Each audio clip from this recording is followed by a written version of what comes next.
itu al-arifin hikmatika wal guna rahmataka walakina manafsina ya lalani wal ikram kunallah wa ni'mal wakil ni'mal maula wa ni'mal nasir wa la hawla wa la quwwata illa billahil aliyyil azim subhanaka la ilma lana illa ma 'allamtana innaka antal alimul hakim.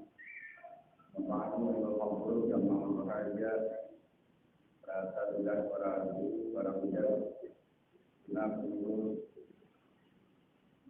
amal senantiasa dan Allah Subhanahu wa taala kembali kita bersyukur kepada Allah atas segala limpahan rahmat taufik hidayah serta datang nikmat yang diberikan pada kita sekalian sehingga ada nikmat-nikmat tersebut langsung diberikan langkah kita.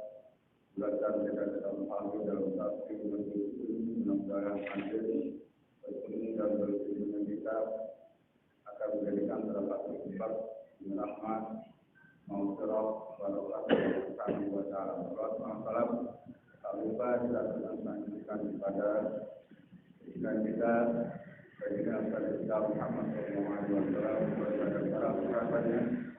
Semoga kita termasuk umat yang selalu Islam dan syariatnya dan selalu diharapkan dapat menjadi umat yang akhlak. Bismillahirrahmanirrahim. Rahimahullah taala wa nafa'ana bihi wa bi barakati ulumi wa bi sulhi amin.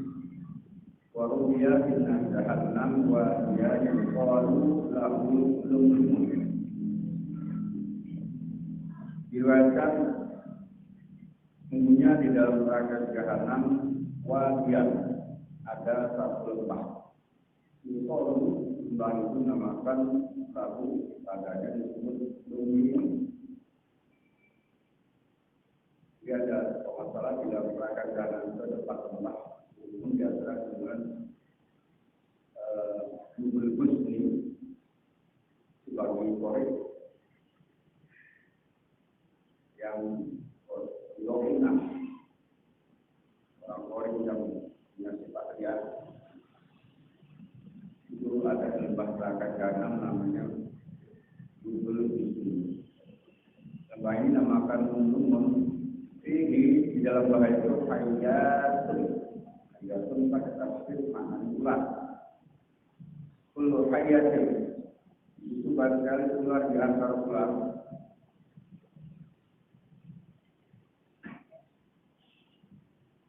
Tobatul ghairi yang besarnya lehernya itu seperti unta. Ular dengan panjangnya maisarah syahri yaitu perjalanan 1 bulan. Tasroh tarik sekolah itu akan dikenakan kepada mereka yang taruh sekolah bagi mereka yang meninggalkan sekolah. Kita paham bahwasanya neraka jahanam ini memang dalam beberapa ayat dikhususkan kepada orang-orang kafir. Tidak menutup kemungkinan bagi orang-orang yang tadinya beriman kemudian bersyukur. Kalau syirik perbuatan itu masih juga ada di neraka jahanam. Kalau kita lihat di dalam Al-Quran ada kalimat neraka yang memang Allah Subhanahu wa taala berikan kepada mereka tidak melaksanakan sholat. Dan Al-Quran jelaskan neraka namanya sakor. Masalah seperti sakor. Apa yang menyebabkan kamu masuk dalam sakor? Mereka menjawab neraka. Dalam sakor kami tidak melakukan sholat. Al-Quran. Kemudian dalam hadis ini disebutkan bagi mereka yang tarik sholat, mereka akan dimasukkan ke dalam neraka jahanam yang di dalam tempat neraka jahanam itu ada satu lembah namanya lembah Lumun. Sedikit bicara lembah, ada namanya lembah Lumun. Yang membuat Lumun dikatakan bahwasanya dari Hurairah berkata bersabda Nabi kita Muhammad sallallahu alaihi wasallam, "A'udzu billahi min dzul husni." Kita selalu berlindung kepada Allah dari dzul husni. Suatu lembah dinamakan dzul husni. Qalu, sahabat bertanya, "Ya Rasulullah, wa ma dzul husni?" Wahai Rasulullah, apa itu nama dzul husni? Kenapa dia ada neraka jahanam? Nabi sudah menjelaskan wadin fi jahannam, satu lembah di antara neraka jahanam itu ada lembah. Dan awal minhu jahannam fi kulli yaumin mi'ata marrah. Dan jahanam sendiri itu diminta perlindungan Allah setiap harinya mi'ata marrah, satu kali. Dia masuk dengan meninggal ini seakan-akan jahanam ini minta perlindungan Allah supaya jangan ada lembah yang namanya dzul husni. Bila kemudian sahabat bertanya lagi, "Ya Rasulullah, wa ma yadkhulahu?" Wahai Rasulullah, siapa yang masuk ke dalam lembah dzul husni itu? Qala Rasulullah sallallahu alaihi wasallam, Nabi jawab, "Al-qura'u al-muraquna bi a'malihim." Yaitu qura' maknanya adalah menghafal Quran. Al-muraqun sifat dari kata riya, jamaknya muraqun, artinya riya. Mereka menghafal Quran hafiz atau hafizah yang punya sifat riya. Ya'malihim, dengan perbuatannya. Wa fi riwayat ukhra, di dalam riwayat lain yang senada mirip, cuma hadis ini dikeluarkan oleh Imam Ibnu Majah dari Abu Hurairah, walaupun dengan lafaznya sama. A'udzu billahi min dzul.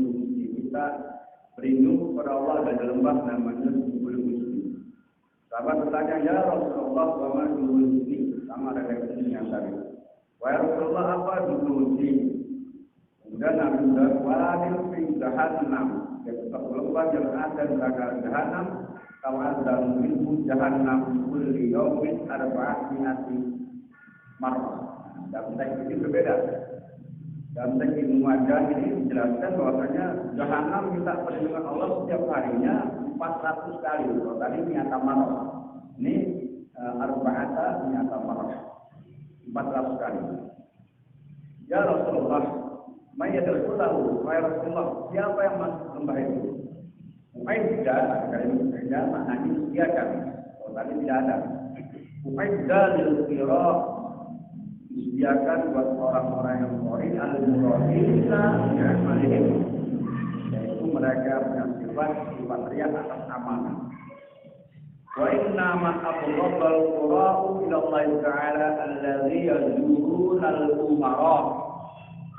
Yang mereka sebagian termasuk orang yang amat sangat dibenci oleh Allah Subhanahu wa Ta'ala. Kenapa? Alladzina yazuruna umara. Mereka bolak-balik kepada umara atau penguasa. Di bahasa kita bolak-balik bukan hanya sekedar main. Yang maksudnya yazuruna umara, bahasa kita bisa jatah gitu. Yang bisa jatah menteri itu apa gitu. Bolak-balik itu. Nah, ini seorang yang murid. Nah, itu lewat berbeda. Tapi substansinya ada lembah namanya dzul husni. Kita kembali bagi yang melaksanakan meninggalkan sholat 5 waktu. Intinya semacam itu. Jadi kita berlindung kepada Subhanahu wa Ta'ala agar kita meninggalkan sholat. Karena sholat merupakan satu kewajiban individu. Ya, sakit wajibnya banyak usah peringanan. Ya, ringan ini maksudnya apa? Jadi sholat kalau ada sakit pun tetap akan sholat, tetapi diberikan satu keringanan. Nah, ini satu bagian mereka yang orang meninggalkan sholat. Ada riwayat di zaman Nabi Ibrahim alaihissalam. Inna imrotan min bani Israil, ada seorang wanita di kalangan Bani Israil. Bani Israil ini zaman Nabi Musa. Nabi Musa ini Nabi yang ke-15 bertanya. Jahat ila Musa alaihissalam, Dia mendatangi Nabi Musa alaihissalam. Tiba-tiba kita minta advice, minta nasihat. Faqalat, maka wanita berkata, ya Nabi Allah, wahai Nabi Allah, aznabtu dzamban 'aziman. Aku telah melakukan dosa yang menurut pandangan saya ini dosa yang amat besar. Wa qad tubtu ila Allah Ta'ala, dan sungguh aku ingin bertobat atas dosa-dosa yang telah aku kerjakan. Pada Allah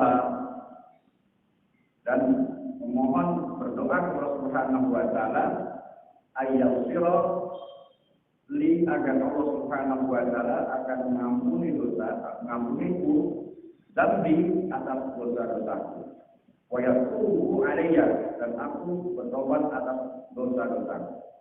Qala laha, maka berkata Nabi Musa kepada wanita tersebut, wa ma dzambuki, apa yang telah kamu lakukan?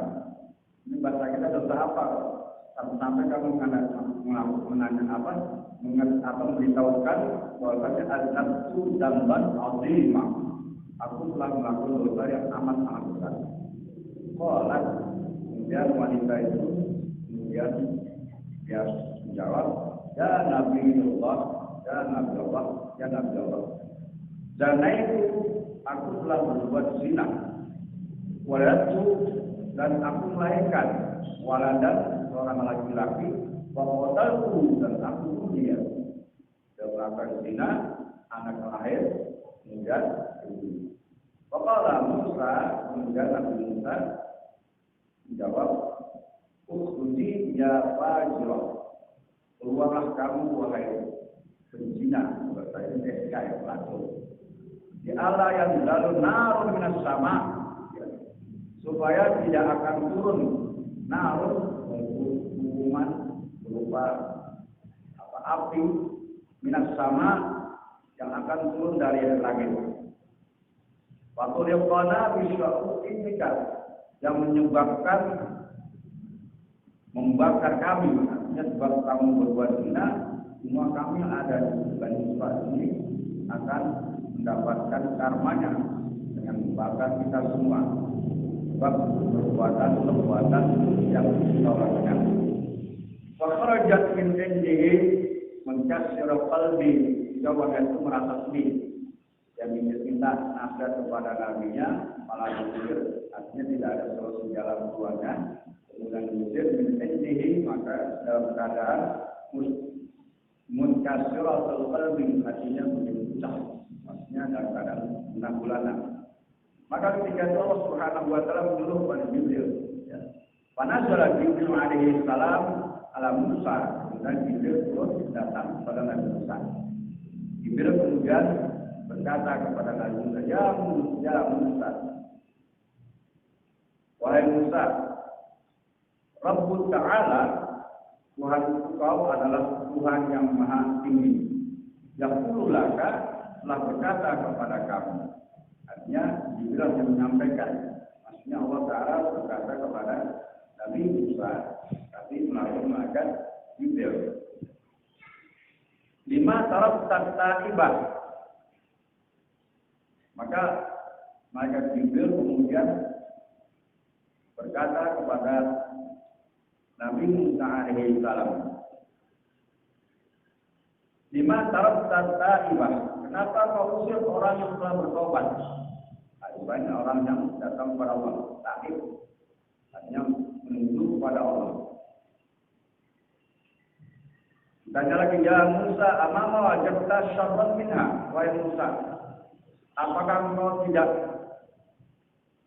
menemukan kejelekan-kejelekan minha, yang jelek daripada wanita itu? Faqala Musa, kemudian Nabi Musa kemudian menjawab, ya Jibril, wa man syarrun minha. Malah Nabi Musa menanyakan, wahai Jibril, siapakah yang lebih jelek daripada perbuatan wanita itu? Apa kata mereka ini? Qala mayyatu sholata amidan muta'ammidan. Yaitu orang yang meninggalkan sholat dalam keadaan sengaja. Itu lebih jelek daripada orang yang berbuat zina kemudian melahirkan ibu. Artinya dosanya lebih besar daripada orang yang meninggalkan sholat. Demikian mereka guna ayat salat. Berdasarnya hal semacam ini kadang-kadang Allah Subhanahu wa Ta'ala sama-sama memberikan warning peringatan kepada Nabi kita. Begitu juga Nabi kita Muhammad SAW pernah macam itu.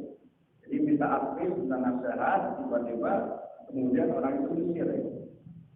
Kalau kita bicara masalah Nabi punya sifat namanya al-basyariyah, sifat kemanusiaan.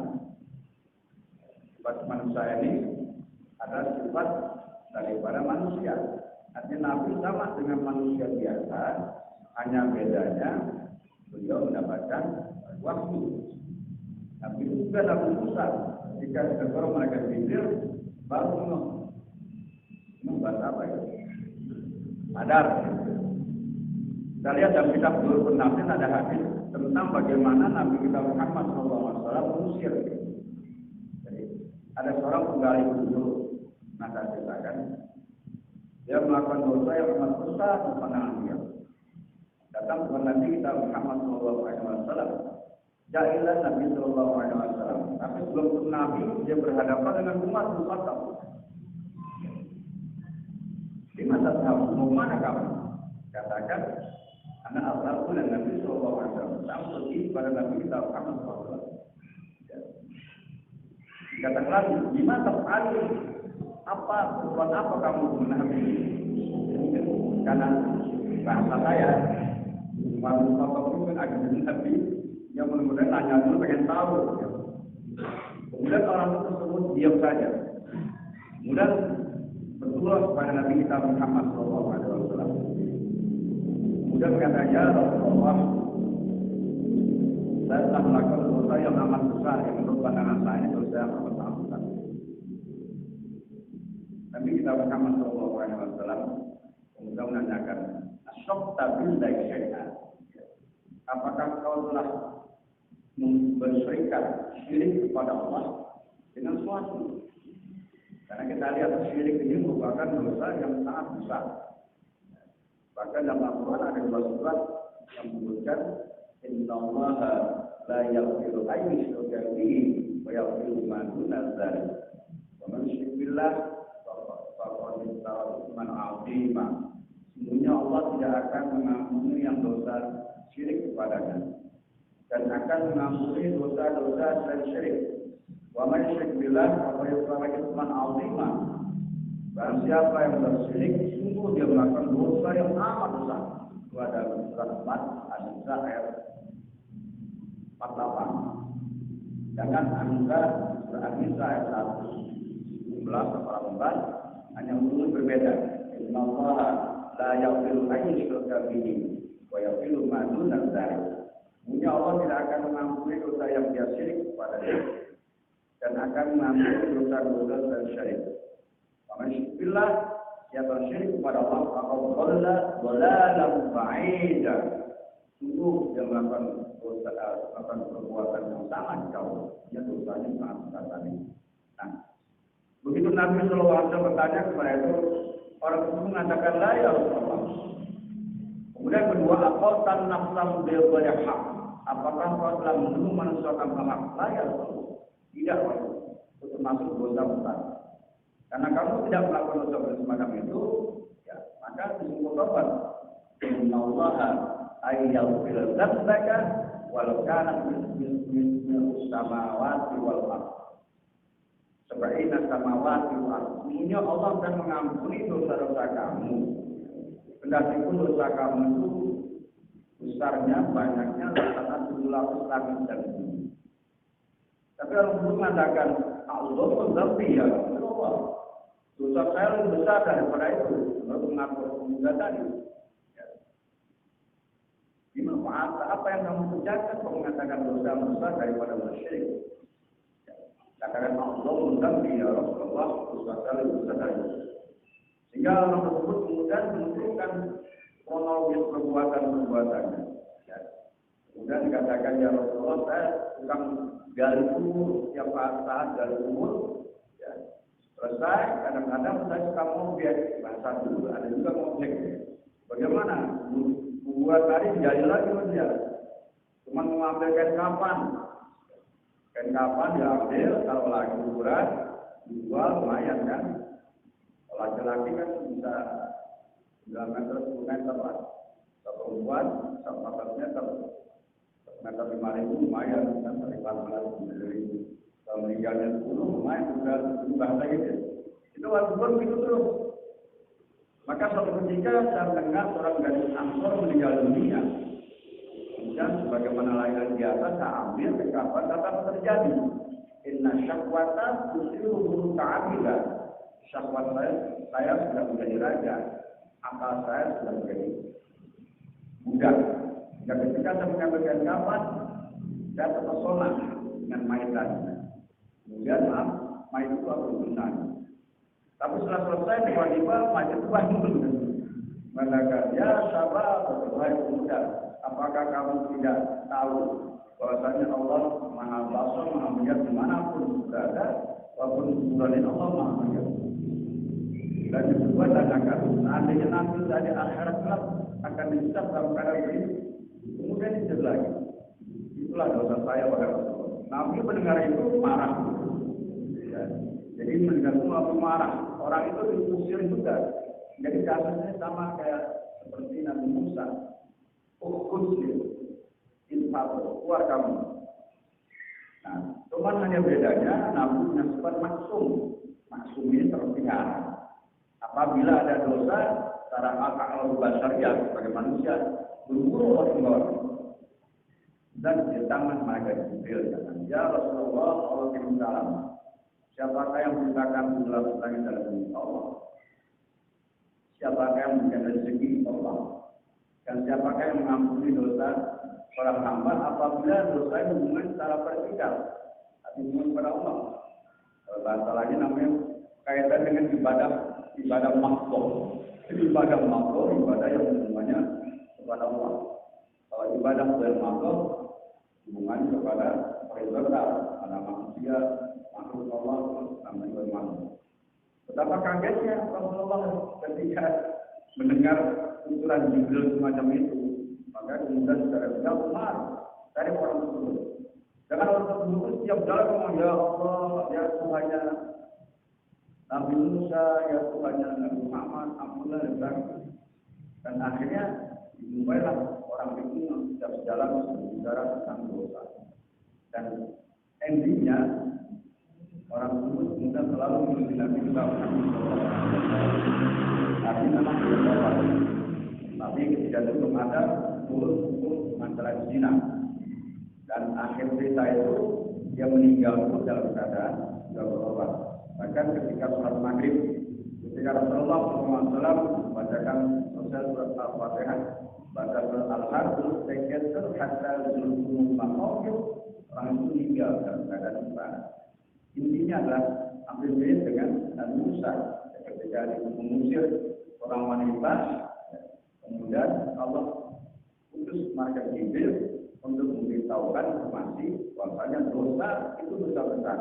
Tapi ada dosa besar tadi adalah mayyatu sholata amidan muta'amidan, yaitu orang yang meninggalkan sholat supaya dengan maksud sengaja. Karena banyak hadis menjelaskan antaranya mantar sholat amadan. Bahwa ada kapal biharo, ada kalimat siapa orang meninggalkan sholat dengan sengaja, bahwa ada kapal biharo. Bahasa kapal ini kafir masih tertentu. Maka sungguh dia kafir. Bahwa ada kapal biharo, sungguh kafir dengan Islam. Makna kafir ini bukan keluar dari Islam.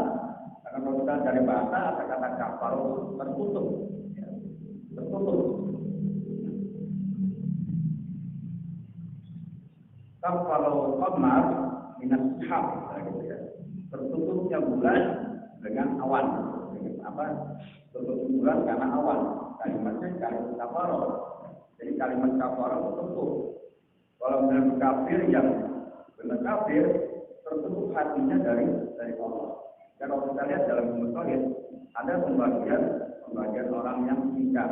Masuk kafir itu ada 8 jenisnya. Ada kafir harbi, kafir sinni, ada kafir bebas dan sebagainya. Jadi makna hadis itu bukan berarti orang Islam atau tiba-tiba orang kafir bukan. Artinya terus. Kalau dia ibadah lagi terbuka lagi, tapi dosa yang tetap selesai. Jadi masuk pada kalimat-kalimat mantara tasawuf amdan bahwa dan kafaro yang orang yang meninggal dengan sengaja, maka sungguh hatinya tertutup dengan sengaja. Demikian dari dosa ini. Karena kita berkaitan dengan pada menjaga sholat, kemudian hukuman bagi orang meninggalkan sholat ada 15 dari khamsata asyarah hukuman, ada 15 hukuman. Sittatul di dunia, 6 hukuman di dunia. Kemudian 3 hukumannya salah satu endal maut, kemudian 3 ketika akan meninggal. Dia akan meninggal, akan diberikan Allah Subhanahu wa Ta'ala ketika meninggal. Salah satu fi qabrihi, dan 3 ketika berada di dalam barzakh kubur. Salah satu ketika perlu di dalam kubur. Dan yang 3 ini ketika keluar dari kubur, maksudnya adalah yaumul ba'tsy. Inilah hukuman yang Allah Subhanahu wa Ta'ala berikan bagi mereka yang melanggar sholat atau meninggalkan sholat dengan yang sengaja. Demikian sebelum lanjut dari keterangan berikutnya mungkin ada yang mau ditanyakan tentang masalah hukuman bagi orang yang meninggalkan sholat. Silakan.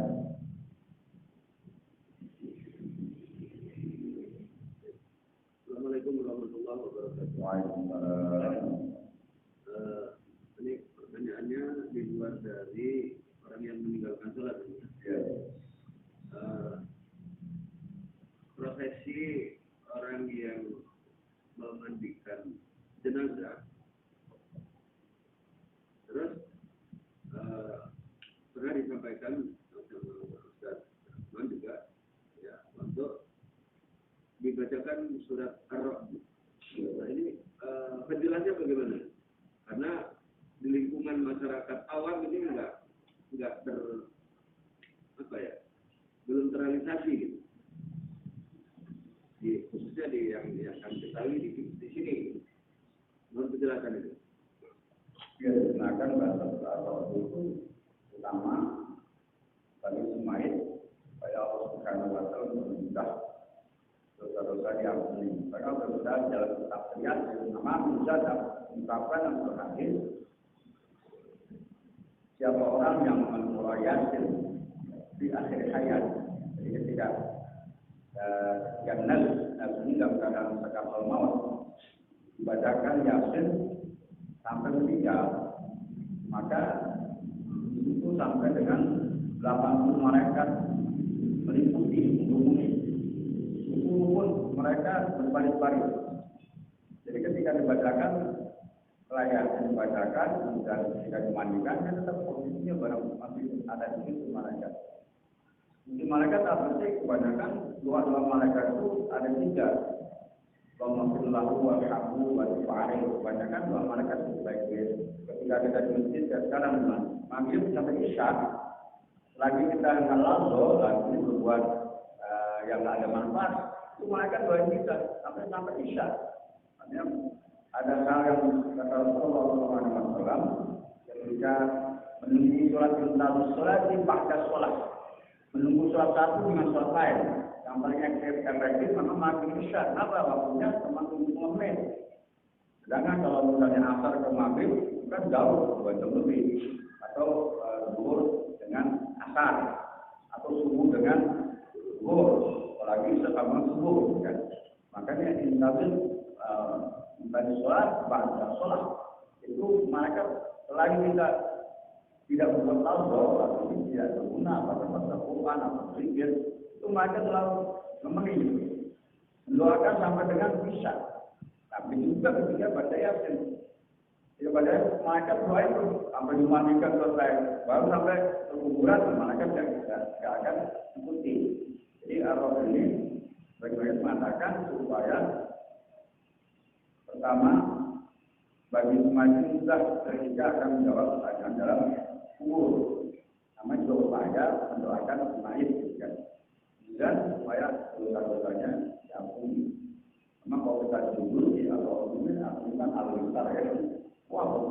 lintas. Kita nggak bisa berkaitan dengan judul ataupun isi dan karena memang ini disyariatkan supaya dibaca semacam itu. Sama kalau kita bicara ketika kita melewati kuburan, Nabi disyariatkan kita baca surat Al-Ikhlas 11 marrah. 11 kali. Kalau diperhatikan Al-Ikhlas itu kan ada hubungannya berarti. Itu berarti Al-Ikhlas surat tauhid kan. Qul huwallahu ahad. Katakan apa itu? Ahad, esa sudah satu. Allahu samad, Allah berganti. Dan yalid walam yulad walam yakul lahu kufuwan. Dan Allah tidak beranak. Tapi kenapa kok ketika melewati kuburan kita disuruh baca itu? Kan nggak ada hubungannya tuh dengan semayang. Ya, karena dalam satu hadis dari Sayyidina Ali, ya, dari mengatakan man maro alal maqabir, yang orang yang melewati kuburan, Qur'anul wallahu ahad inda asyara marrah, maka dibaca 11 kali wallahu ahad tadi. Berarti kemudian wahaba hadiahkan ajru yaitu pahala tadi yang dibaca tadi dan amwat buat orang yang mati kuburan.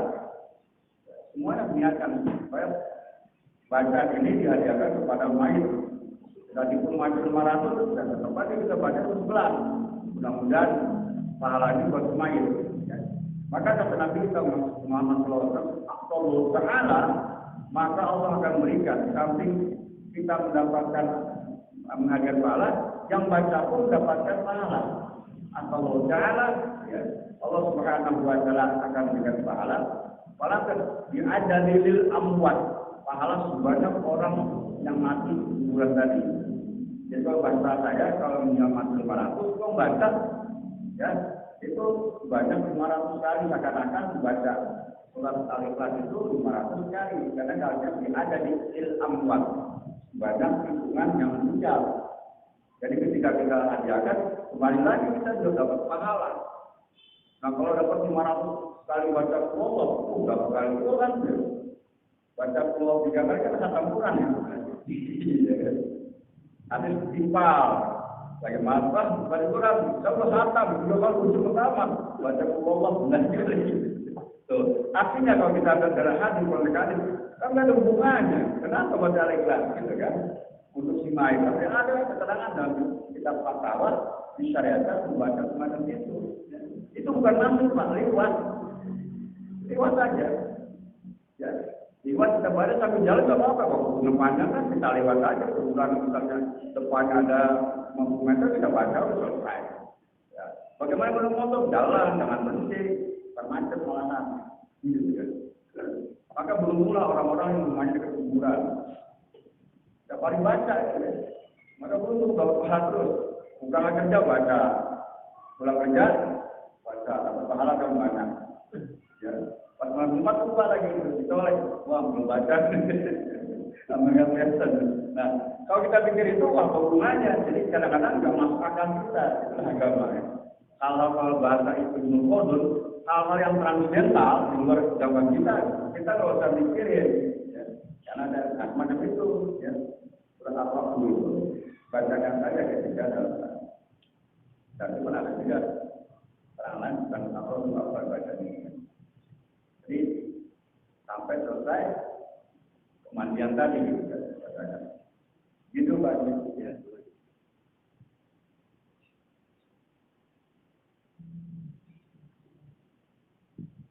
Yang lain silakan.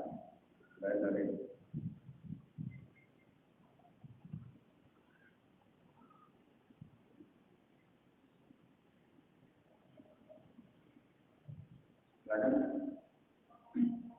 ya,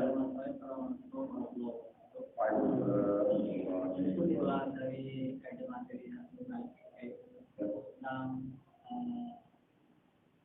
kode kajian apa? Bagaimana kode kajian? Kode kajian. Oh iya. Dari redaksi yang saya baca sebelum penciptaan dan bumi itu makhluk yang pertama kali diciptakan Allah itu adalah pena. Lalu pena itu diterima di kitab Allah untuk menulis segala sesuatu sebelum terciptanya langit dan bumi setelah itu. Perbedaan itu saya kurang agak lupa antara 50.000 tahun sampai 500.000 tahun. Dan semuanya sudah tertulis di Lauhul Mahfuz. Pertanyaannya begini, ketika manusia itu terlahir sudah ada semua perjalanan hidup jadi lapor itu, apakah perjalanan itu catatan yang di lapor itu bisa dirubah dengan dalam perjalanan manusia itu selama dia hidup? Contohnya seperti tadi penggali buku tadi, ketika dia berbuat maksiat seperti itu, dia bertobat, apakah pertobatan itu pun akan merubah dari catatan yang telah tercatat sebelum ceritanya langit dan bumi? Terima kasih. Assalamualaikum warahmatullahi wabarakatuh. Coba baca surat 57 Al-Hadid ayat 22. Ada Quran? Ada nggak? Coba baca ini. Surat Al-Hadid ayat 22. Ada Quran itu. Ya, terjemahnya. Ya, biar belajar dapat pahala gitu. Kalau baca dapat pahala.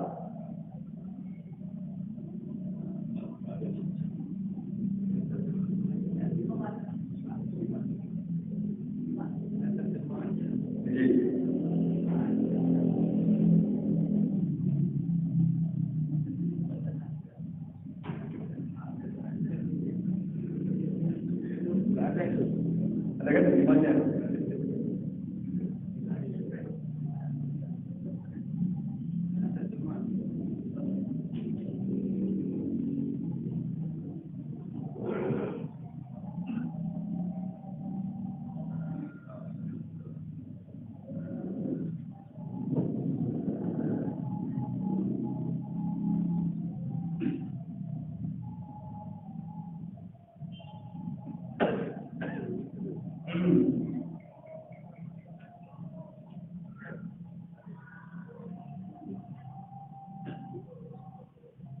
Surat 57 Al-Hadid ayat 22. Berapa itu, Pak? Al-Hadid juz 27. Al-Hadid juz 27 surat udah siap. Bencana yang menimpa di bumi dan menimpa di sini semuanya telah tertulis dalam kitab Lauh Mahfuz. Belum kami mewujudkannya. Semua yang demikian itu mudah bagi Allah. Ya. Itu jelas. Sebelum diciptakan udah ada. Ya, di Lauh Mahfuz catatan tadi. Maksudnya di sini ma'asal musibah kejadian tadi. Ya. Proses semacam itu. Kita lihat korelasi dengan hadis yang agak panjang, yang ada kehidupan intinya. Ketika Allah menciptakan manusia dalam bentuk sperma 40 hari berkembang kemudian menjadi darah, daging 110 hari, kembali makhluk malaikat, kemudian dipanggil malaikat. Ya malaikat itu dan banyak kalimatnya. Kata Allah pun 4 kalimat. Pertama adalah amalu ajalu saidun wasyakiyun. Ya, adalah hadis ini. Tentang ajalnya, tentang tentang kehidupannya, kebahagiaan kesaraannya. Kemudian kembali wahidin roh, kemudian dihidupkan roh. Jadi penyempurnaan roh itu terjadinya proses penyempurnaan makhluk dan proses selama 40 hari, 40 4 bulan. Itu ketika itu Allah sudah tentukan, itu namanya qadha. Qadha ini namanya ketetapan. Sedangkan takdir qadar kejadian. Kayak kita ngaji begini nih orangnya, ini udah ditentukan qadanya, gitu kan.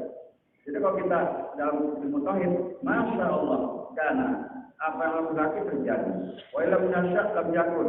Jika Allah tidak terjadi. Maka ada bahasa, kenapa kita ingin mendapatkan baik tiba-tiba jelek, takdir juga. Cuma takdirnya takdir buruk buat manusia. Maka kita harus beriman dengan rukun iman ke-6, terdapat takdir baik dan takdir buruk. Bagi kita buruk, tapi kalau kita ada mengetahui setiap yang buruk itu pasti ada hikmah di balik itu, gitu kan. Nah kemudian ada nggak kita bisa merubah qadha tadi? Ada dua namanya. Qadha ini ada mu'allaq, ada mufrad. Ya, agak panjang. Bukan lagi ya. Dia tidak bisa dirubah, ada yang bisa dirubah. Ya. Jadi ada nggak qadha tadi bisa berubah? Kalau ada yang buat apa kita doakan gitu kan? Ada, tapi ada yang tidak bisa dirubah. Ya. Pembahasan agak panjang. Saya punya buku tentang Pondok Kodan, Ibnu Qayyim, benar. Kalau baca tuh jelimet. Tapi kalau nerangin sejam, gampang. Kebetulan dari. Memang ada dua antara Pondok dengan Kodan, banyak ulama-ulama Asy'ariyah tuh masih banyak perbedaan pendapat.